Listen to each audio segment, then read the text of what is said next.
Good morning student. आज की fitter theory class में आपका स्वागत है।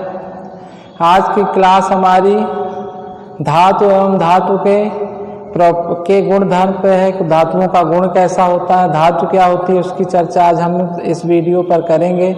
वीडियो शुरू करने के पहले सबसे ज़्यादा ज़रूरी है कि अगर वीडियो आपको अच्छा लगता है तो शेयर और सब्सक्राइब ज़रूर करें और बेल आइकॉन का बटन दबाएं, जिससे आपको नए वीडियो का पता चलता रहे।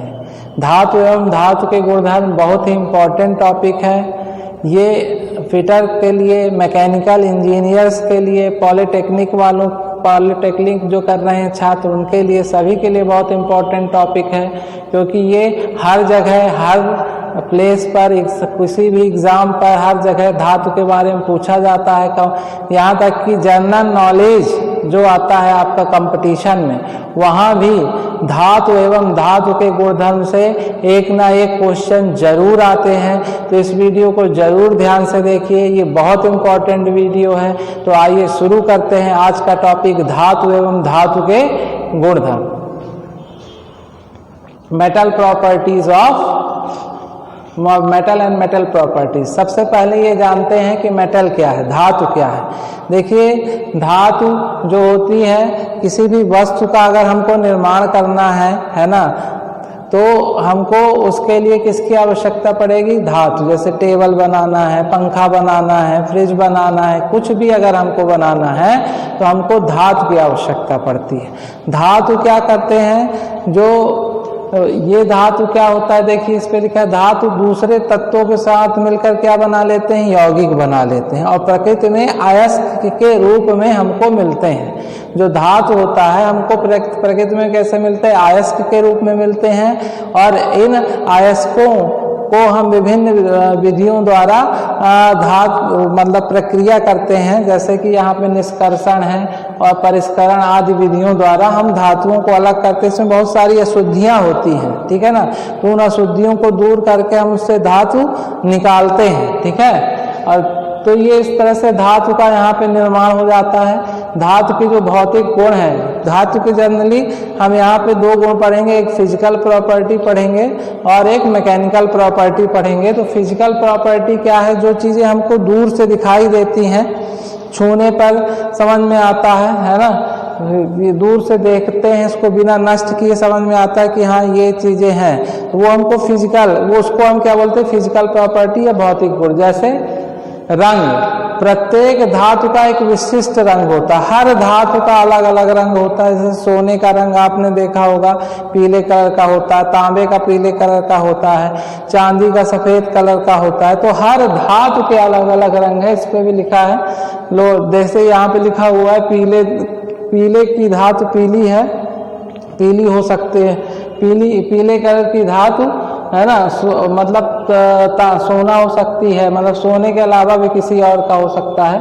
कलर लाल रंग की धातु तांबा हो सकती है, ठीक है ना, ठीक है। तो हर धातु की जो कलर होते हैं वो अलग अलग होते हैं, ठीक है। इसके अलावा संरचना, जैसे कुछ संरचना मतलब कि कैसे उनके जो अणु हैं एक दूसरे से जुड़े हुए हैं, है ना।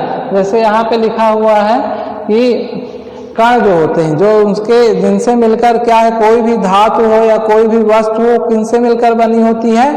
कणों से मिलकर बनी होती है। अणु परमाणु के बारे में आपने विज्ञान में पढ़ा होगा, तो उनसे मिलकर बनती है, ठीक है ना।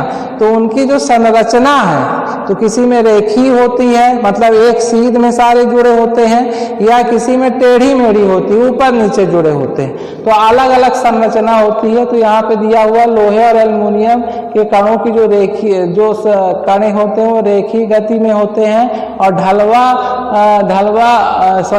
इसके अलावा लोहे, इसके अलावा क्या लिखा है? ढलवा लोहे व कांसे में कणों की टेढ़ी मेढ़ी गति होती है। तो ये जो धातु है इनमें टेढ़ी मेढ़ी गति होती है। इसके अलावा अगर वजन की बात की जाए, भार, तो हर वस्तु का अपना अलग अलग भार होता है। जैसा कि आप जानते हैं, कोई हल्की वस्तु होती है, कोई वजनी वस्तु होती है। जैसे अगर आप कम मात्रा में भी लोहा लें, छोटा लोहा, तो वो 1 किलो का होगा, उतनी क्वांटिटी में अगर कोई दूसरी चीज ले तो वो हल्की है, तो आपको समझ में आता है कि हर का वजन क्या होता है, अलग अलग। उस ऐसा क्यों होता है, उसके कणों की जो जिन कणों से वो मिलकर बनते हैं उनकी संरचना की वजह से ऐसा होता है। अगर कण जो उसके हैं बहुत संगठित हैं तो वो वस्तु ज्यादा वजनी होगी, अगर उसके कण संगठित नहीं है तो वो वस्तु देखने में बड़ी साइज की होगी लेकिन हल्की होगी। या लेकिन अगर किसी वस्तु के कण क्या है, संगठित है, इकट्ठा है, ज्यादा मात्रा में इकट्ठे हैं, तो छोटी वस्तु भी हमारी क्या होती, वजनी होती है। तो आप समझिए कि हर वस्तु का वजन कैसा होता है, हर धातु का वजन अलग अलग होता है, ठीक है ना। अपेक्षिक घनत्व की अगर बात की जाए तो किसी दी गई वस्तु के घनत्व से पानी के घनत्व का अनुपात, पानी के घनत्व का अनुपात द्रव्यमान के क्या होता है, समानुपाती होता है। समानुपाती मतलब एक बराबर होता है तथा उसके द्वारा घेरी गई जगह अथवा आयतन के व्युत्क्रमानुपाती होता है, ठीक है ना। और उसके द्वारा जो जगह घेरी जाती है उसके आयतन के क्या रहता है, व्युत्क्रमानुपात मतलब उल्टा, मतलब वो अगर बढ़ेगा तो वो घटेगा, ऐसा। अगर इधर बढ़ रहा है, समानुपाती मतलब अगर इधर बढ़ रहा है तो सामने वाला भी बढ़ेगा तो समानुपाती होगा, एक अनुपात में हो गया, एक रेशियो में हो गया।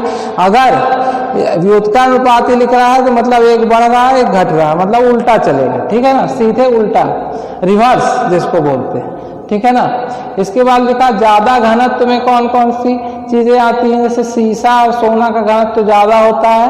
कम घनत्व में क्या आता है, एल्युमिनियम और सिलिकॉन। घनत्व मतलब जहाँ संरचना इसकी सघन है, जैसा कि हमने इसे यहाँ पे आपको परिभाषा में बताया।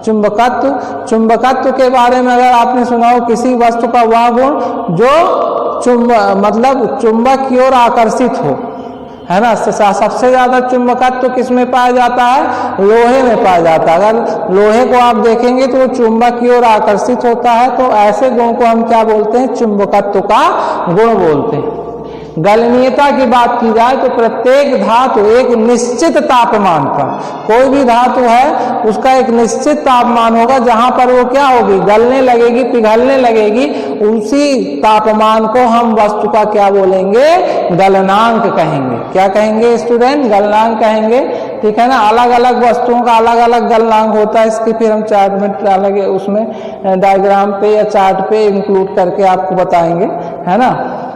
तो गलनांक होता है, ठीक है। चालकता की बात की जाए तो चालकता क्या है, धातु का वह गुण, धातु का वह गुण जिससे वो अपने अंदर से ऊष्मा या बिजली को आने जाने देता है, वो क्या कहती है, धातु की चालकता कहलाती। जैसे कि बहुत सारी सोना, चांदी, तांबा, सबसे धातु सबसे ज्यादा चालकता किसमें है ना, सबसे ज्यादा कम चालकता किसमें है। तो इस तरह से बहुत सारी धातुएं अलग अलग, लेकिन सब धातुएं जनरली ऊष्मा और विद्युत की सुचालक होती हैं। फिर अपारदर्शक, अपारदर्शक का मतलब ये होता है कि किसी वस्तु से आर पार हम देख नहीं सकते, है ना। जिससे हम आर पार नहीं देख सकते वो अपारदर्शक, और जिससे हम आर पार देख सकते हैं वो क्या कहलाती हैं, पारदर्शक। तो स्टूडेंट ये क्या है, धातु के भौतिक गुण है, फिजिकल प्रॉपर्टी है। इसके बाद हम इसकी मैकेनिकल प्रॉपर्टी पढ़ेंगे अगली क्लास में। तो अगली क्लास को जानने के लिए बेल आइकॉन जरूर दबाएं, और वीडियो अच्छा लगे तो कमेंट करें, लाइक करें, शेयर सब्सक्राइब जरूर करें, जिससे सभी स्टूडेंट्स को इस वीडियो का फायदा मिल सके। अगली क्लास में फिर मुलाकात होती है। आज के क्लास के लिए धन्यवाद।